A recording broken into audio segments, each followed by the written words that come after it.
Okay, we're going to go over exercise 4.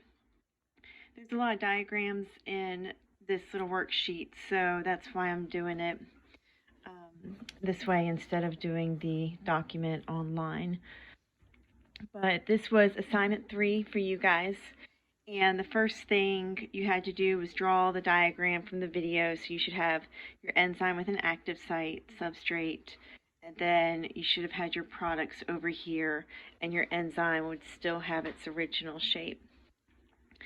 And then if we go through the fill in the blanks, cells that rely on proteins called enzymes to carry out reactions by binding one or more molecules called substrates at a place called the active site. Induced fit is when the substrate binding increases the affinity for that substrate at the active site. Lactose is a disaccharide, which is a sugar formed from 2 monosaccharides. Lactose is broken down by an enzyme called lactase. Enzymes are considered catalysts because they can be used over and over again. Then you had to watch a video here and get 3 different reaction times. So you were looking at how long it took them to be completed for these 3 different pH values. And when you graphed those results, you could have done your, I know some people did minutes over here, but remember it says seconds. Basically, you have an increase, so we get faster with our reaction rate, and then it increases, okay, and takes longer. Okay, so remember our rate would be slow here, and our reaction time is high. Down here, our reaction rate would be high, and our reaction time would be low. And we can attribute this increase in rate and decrease in reaction time to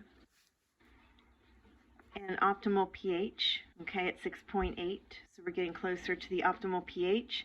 So the shape of our active site is getting more affinity for its substrate. So if we started out here, it took a really long time because the shape of our active site was not going to be conducive to grabbing on and fitting with the substrate. And then over here we see the same thing. And so we know when a protein, like our enzyme, loses its shape, it's going to be considered denatured.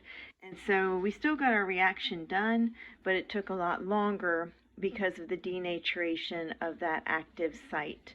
Okay, so whenever you see a really long reaction time, but it does eventually get finished, you could have complete denaturation in some enzymes, while some of the molecules still have the ability to carry out the reaction. So it's not like they all get denatured all at once, but most of them, it's safe to say, were denatured and not even able to carry out their reactions at the pH of 8 and the pH of 5. And then you had a similar scenario here, except we had different temperatures. And so once again, you see a downward slope showing you how your rate gets faster and your time gets lower. And then over here, you see an increase in the rate, or I'm sorry, an increase in the time and a decrease in the rate. So if you had to explain why this happened, you would say, okay, as I increased from 5 to 37, my Brownian movement also increased. And remember, Brownian movement is going to allow enzymes to interact with their substrates. And so as we increase our temp from 5 to 37, we got an increase in Brownian movement, more molecular interactions, and a faster rate. Now, after we got to 37, notice what happens to our time.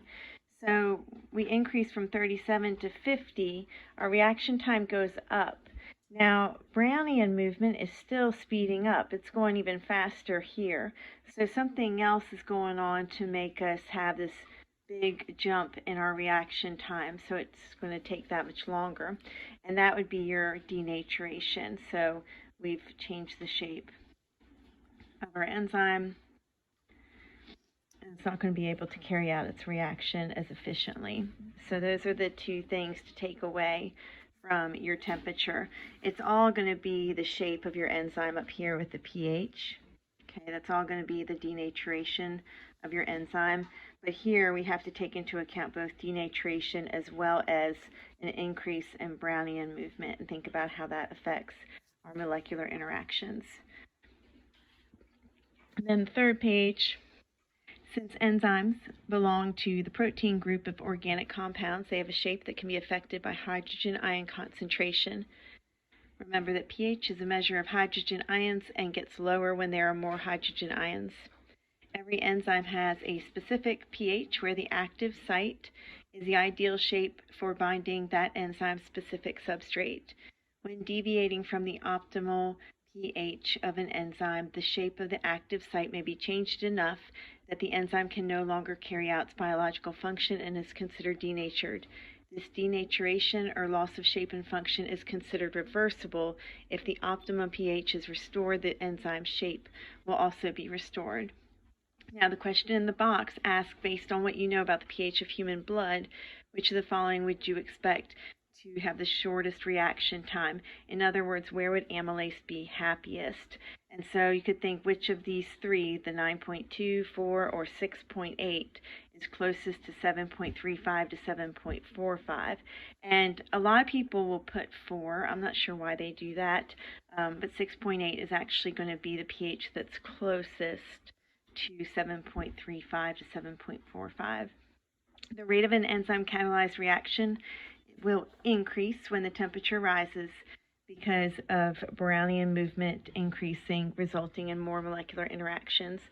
Reaction rates increase 2 to 3 times for every 10 degrees Celsius rise in temperature. However, the reaction rate will not increase indefinitely because the enzyme will become denatured after a certain temperature is reached. Since the original shape of the enzyme's active site will not be restored, even if the optimal temperature is restored, this type of denaturation is considered irreversible. Now we have another box here asking you to look at the 4 different temperatures from the lab manual. This is another one that a lot of people get wrong. And again, I'm not entirely sure why. We know that the temperature closest to body temperature is a 37. Okay, that's our body temperature. So that is going to go the fastest. Now, a lot of people say that 23 will go the fastest, but remember 37 is actually greater than 23. And so 37 being warmer is going to have faster Brownian movement and more molecular interactions. So that's going to be our optimal temperature, not 23. 23 will reach endpoint second. Okay, and then our 0 degree temperature, the cold one, is eventually going to get there, but remember the colder it is, the slower those molecules are moving, so that's why it comes in at third. And then the 100 degrees, that's where we would see denaturation of our enzymes, so that's why it would be last.